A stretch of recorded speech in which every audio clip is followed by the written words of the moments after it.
Creating selections is one of the most important basic tasks in Photoshop because a lot of times we're looking to cut out or isolate a certain part of an image, and that's what selections allows us to do. So let's go ahead and look at some of the most basic tools to get this done.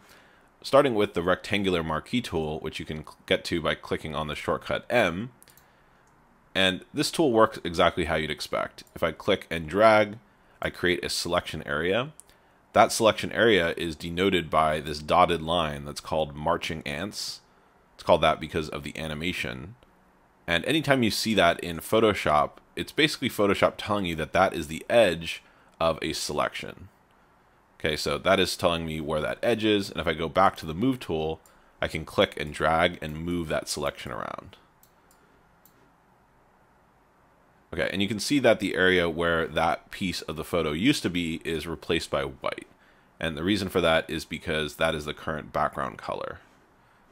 Okay, so I can move this around, but once I deselect, okay, so if I go back to the tool and just sort of click off anywhere on the canvas, that's going to deselect and get rid of those marching ants. I can also do the same thing by hitting Command D for deselect. Okay, now if I go back to the Move tool and try to move this piece, it's not going to allow me to do that. In fact, Photoshop is giving me an error telling me that this is the background layer and it's locked, and then I can't move, that layer around. Okay, but this is now burned into the image. So just because I cut this out and moved it around doesn't mean I can work with it separately. Okay, so let's undo that. I'm going to step backwards a few times by hitting Command, Option, and Z. Okay, let's go ahead and deselect that layer again. Okay, and this time, let's go ahead and make that selection again, but instead of just moving it on the current layer, what we can do is copy by hitting Command C. Okay, you can also do this up here. Okay, copy. Then we'll create a new layer. Okay, at the bottom here in the Layers panel, we can just click that little button, and then I'm going to hit Command V to paste my layer in. So you can see when I did that, it deselected, and it put a copy of that little piece on a new layer. So if I turn off the background, you can see that this layer here contains this little piece, and I can move that around. Okay, so this is a little bit less destructive than the original version because at least I've retained a copy of the background, but it's still not the best way to work. In the next video, I'll be showing you how to use layer masks, which is the best way to work. Okay, but for now, let's keep going down and looking at all the different selection tools that we have available. So I'm going to go ahead and delete that layer. Underneath the rectangular marquee tool, we also have the elliptical marquee tool, which works in the same way, except it's going to create circles. If you hold down Shift, it'll create a perfect circle. If you don't hold down Shift, it will create any kind of ellipse that you want. Okay, so that works very similarly to the regular marquee tool. Another power that you have is to create feathering on your selections. Okay, so with this tool selected, if I go up to the top, there's a box that says feather. If I go ahead and type 50 pixels into feather, okay, and make some sort of selection, I'll go to the Move tool and move that selection around, and you can see that it's a little different this time. Instead of it being a totally hard edge, we've introduced some feathering. So that selection is going to kind of feather out and have a soft edge. Okay, so that just looks a little bit different. Let me go ahead and step backwards to undo all of that. Command D to deselect. Okay, let's go back down to 0 feathering. And I also want to point your attention to these items up here. So by default, you have New Selection clicked. And what that means is when I create a selection, if I go ahead and create a second selection, it gets rid of the old selection and makes a new one. Okay, but if instead I select Add to Selection, okay, which is the second one, now if I have one selection created and I create a second one, instead of getting rid of the original one, it's actually going to combine those two selections together. Okay, so if I want to, select a whole part of something using one tool, okay, Add to Selection is going to allow me to sort of duplicate those selections on top of each other. And, the converse of that is the subtract from selection, which is right next to the add to selection. Okay, so now if I create a selection, it's going to take away from the selection that's already there. Okay, so you can play around with that and get a feel for how that works. And that type of behavior is similar to pretty much all selection tools.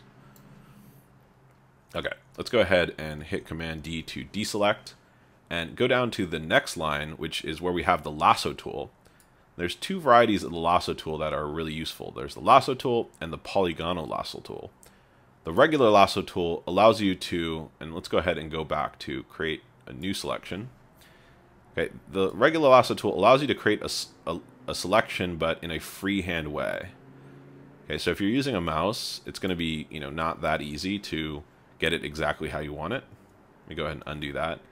If you go really carefully, you might be able to kind of work around the edge of something. But generally speaking, this is not the right tool for creating really precise selections, because there's just a limit to how well you can freehand an outline like this.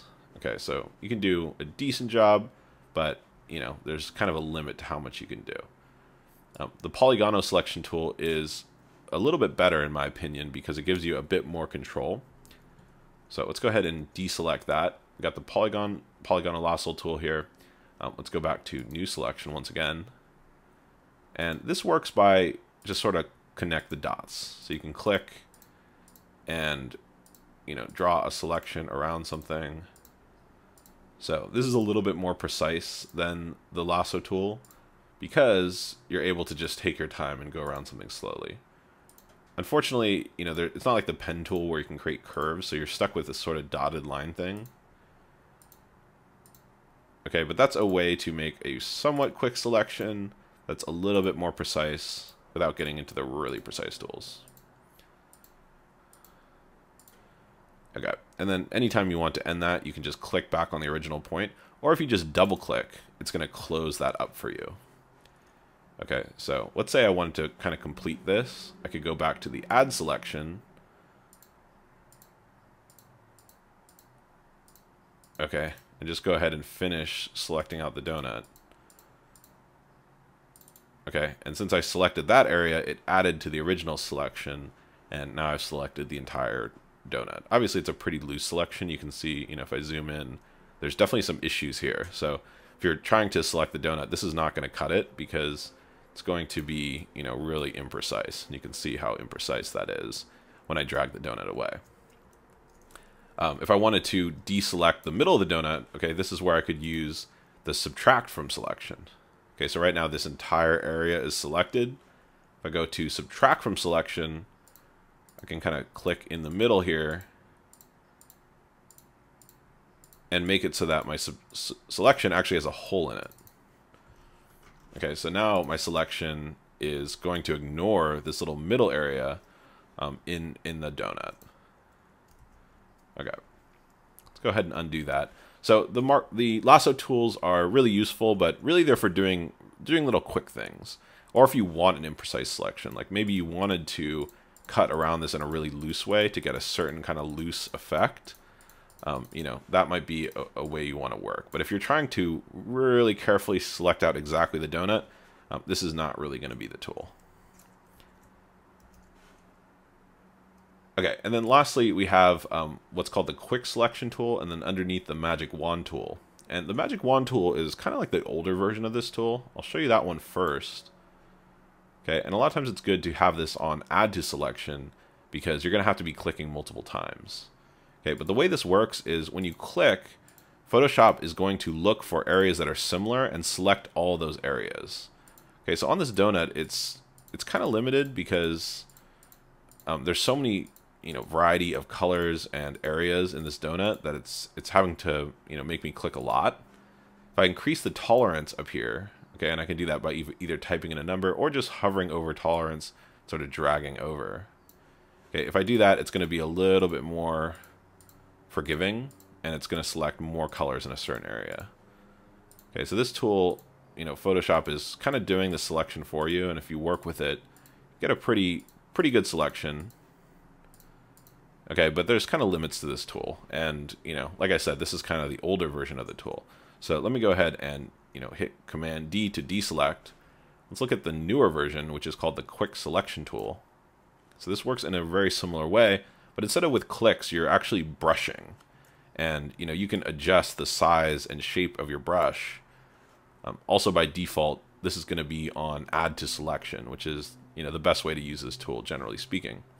Okay, so if I just sort of brush over an area, see that it's going to just sort of start to add different pieces to that selection really quickly.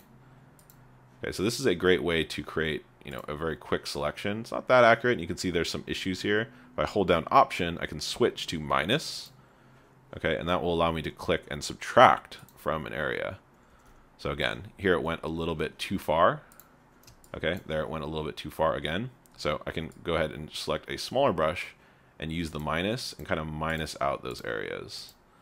Okay, and it's going to try to do its best, but you can see I'm kind of struggling to get it to select this sprinkle just right. Okay, same with this area.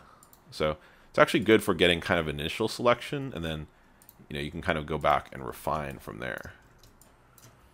Okay, and if I wanted to deselect the middle of this donut, again, I can hold down Option to go to minus, and you can see it selected too much, so now I'm going to have to go back and kind of add those parts back in. Okay, so quick selection tool, definitely a winner for creating some pretty accurate selections, but again, not super accurate. And if I zoom in on this, you can see that there's definitely some bits of, you know, donut that we've left behind, and also some bits of the background that we picked up. So this is not totally exactly right, but it's definitely, you know, the most advanced of these basic tools.